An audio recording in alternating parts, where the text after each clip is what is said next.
nama saya Desina Wandal dengan NIM 1222034. Di video kali ini saya akan menjelaskan secara singkat mengenai ekonomi kelembagaan.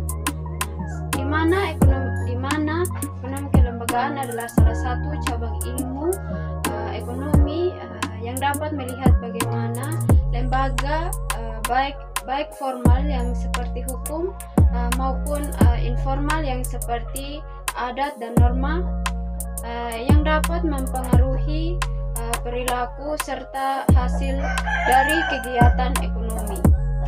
Di sini saya juga akan menjelaskan mengenai sejarah perkembangan ekonomi kelembagaan.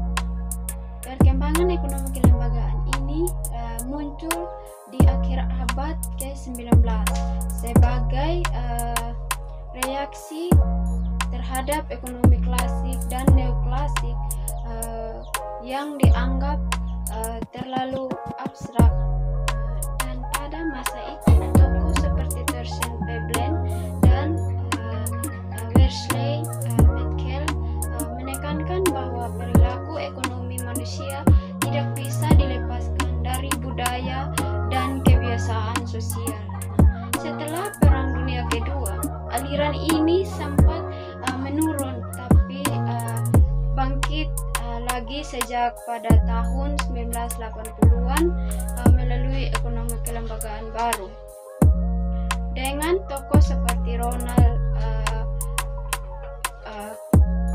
Coase dan Dowlett Snart dan Oliver Williamson yang bahkan mendapatkan penghargaan Nobel. Nah, yang kedua juga ada perbedaan dengan ekonomi arus utama.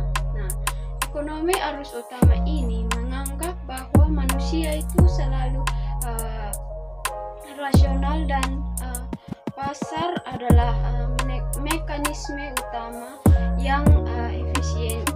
Nah, sebaliknya ekonomi kelembagaan ini melihat manusia sebagai makhluk sosial dengan rasionalitas terbatas yang keputusannya dipengaruhi oleh budaya, hukum, dan kekuasaan.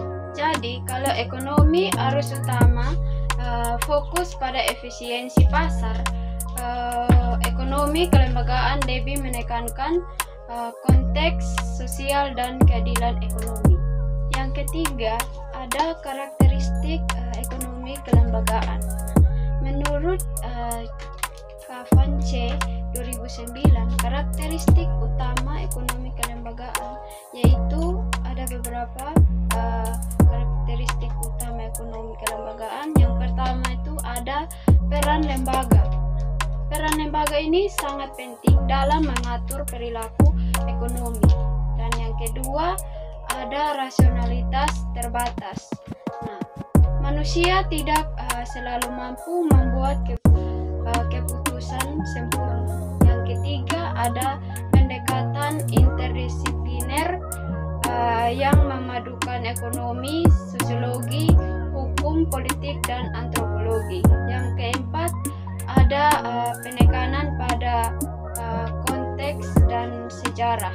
Lembaga perkembangan sesuai latar sosial budaya. Yang terakhir ada analisis kekuasaan dan konflik yang memperhatikan distribusi kekuasaan dalam ekonomi.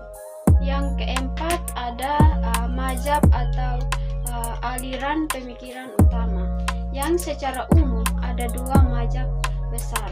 Yang pertama ada ekonomi kelembagaan lama yang menekankan peran kebiasaan dan nilai sosial dalam membentuk lembaga. Yang kedua ada ekonomi kelembagaan baru, lebih modern dan menekankan pentingnya biaya transaksi dan kepemilikan, biaya transaksi, hak kepemilikan, dan tata kelola kelembagaan.